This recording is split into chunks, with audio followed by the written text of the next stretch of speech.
Hello guys, welcome back to Sun 11 Queen Taro. Kamusta po kayo?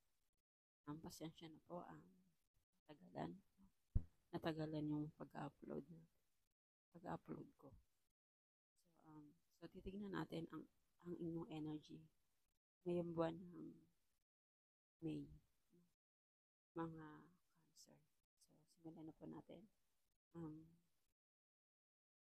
Hindi po lahat ng sasabihin ko dito ay makaka-resonate. Kung kunin lamang kung ano po yung para sa inyo. At kung hindi naman po ay pabaya po natin sa iba. So, simulan na po natin mga Cancer.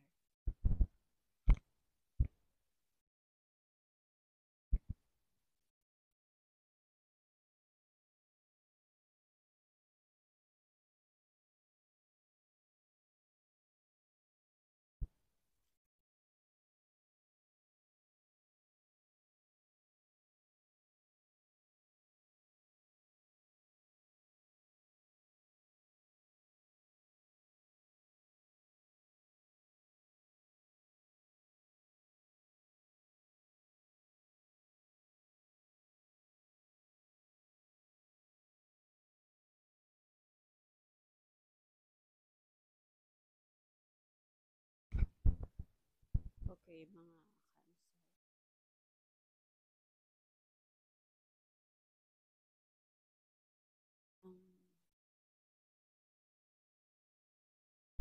Nagda-doubt ka no?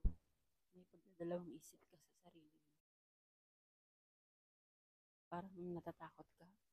Natatakot mong subukan yung mga bagay na gusto mo. Nagdadalawang isip ka dito. At meron ka rin ditong energy na mas tinatatagan mo, no? Mas tinatatagan mo yung isipan mo. At gusto mong laging meron kang tapang sa iyong sarili na gusto mo ng pagiging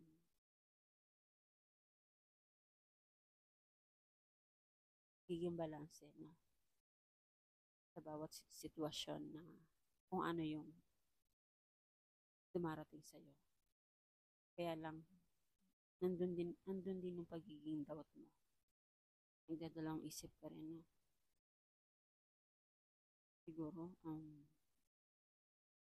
meron ka rin dito energy na nagdadalawang isip ka na baka lokohin ka o no? May ganang sitwasyon.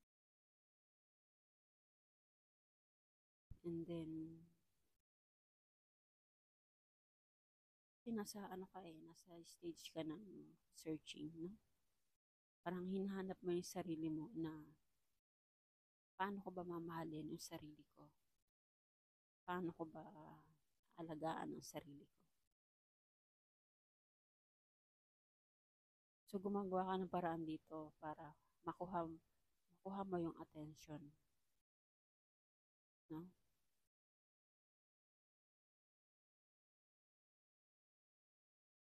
Kasi sa nasisense ko rin dito, meron ka siguro ditong minamahal, no? Or may gusto ka sa isang person na to, kaya lang parang nagda-doubt ka na nagdadalang isip ka para sa kanya. Kumbaga, sinasabi mo dito na baka kasi lokohin ka o sinasabi mo sa sarili mo na baka lokohin ka ng taong to. Kaya nandun ka lagi sa searching, hinahanap mo yung ano ba siya talaga or ikaw, kung karapat-dapat ka ba sa kanya or karapat-dapat ba siya sa'yo. So, ganun, may ganang energy, no? Kaya minsan, hindi mo na alam kung papayag ka ba na mag-offer ng love connection itong person sa'yo? Kasi nga, siguro na meron kang reviews na niloko ka ng person mo. No? Kaya nandito yung parang ayaw mo munang magmahal. Gusto mo munang mahalin yung sarili mo.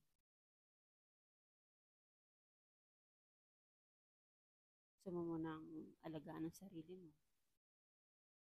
And then, may mga bagay din dito nag-ground ka sa sarili mo. Parang binibigyan mo ng importante yung sarili mo. Nagkakaroon ka dito ng grounding, no? May mga grounding na, or parang ayoko mo nang yung makipag mga barkada, no? Naglalagay ka ng boundary. Naglalagay ka ng boundary sa sarili mo. Gugustuhin mo munang mag-isa.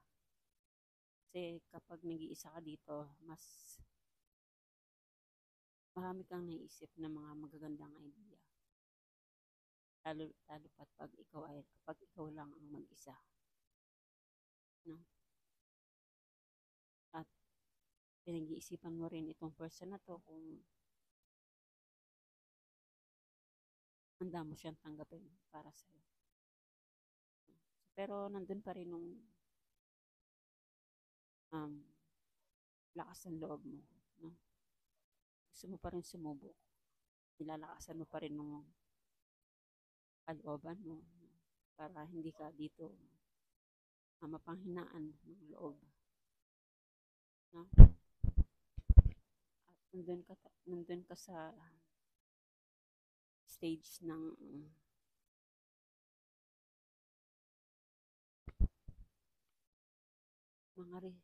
parang mga ano ka dito may mga inaalam ka ng mga bagay-bagay tungkol sa kanya or tungkol sa sarili mo.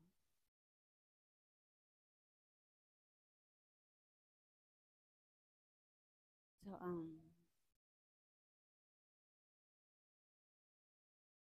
or nalulungkot ka sa isang relasyon na meron kayo. Meron din ang iba, no?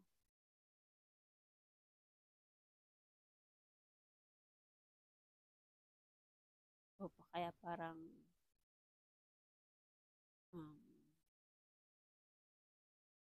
hermit, no? Napaka-hermit.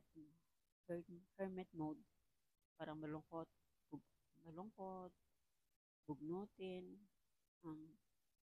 lagi silang mag-isa, no? Ganun. So, Cancer, huwag niyong pagdudahan, no? Huwag niyong pagdudahan ng sarili mo. Buksan mo ulit yung mga mata mo, huwag mong takpan na marami, no? Maraming mga taong mamahalin ka or pakikisamahan ka or mga parang kapatid, no? So, huwag mong isarado. Huwag mong isarado yung puso mo, huwag mong isarado yung pag-iisip mo. Pakawalan mo na yung sarili mo sa isang sitwasyon na parang self-sabotage ka. Self-sabotage sa iyong sarili. So, kailangan mong tanggalin yan. Sa nakikita ko naman is nandun yung tapang nandun yung tapang, nandun yung strength. Kaya lang pag in terms of pagmamahal na parang natatakot ka na. Natatakot ka na doon, baka saktan ka uli or lokohin ka. So, ganun. Pero, kaya yan nangyayari kasi nga kailangan mong mapag-aralan lahat, no? At hindi na maulit yung mga hindi magandang nangyari sa buhay mo. So, huwag mong hayaan na isarado, huling magmahal. No? Huwag mong hayaan yun. buksan mo uli yung puso't isipan mo. Huwag mong harangan yung mga bagay na paparating sa'yo. Kailangan mo lang mag-set ng boundary at yan, ibalanse, no? Ibalanse bawat sitwasyon. So, yun po yung message sa inyo itong May, mga Cancer. Thank you po. Salamat po sa nandiyan pa rin kayo. Pasensya na po kung natagalan ang pag-upload ko. So, ayun po. Thank you po.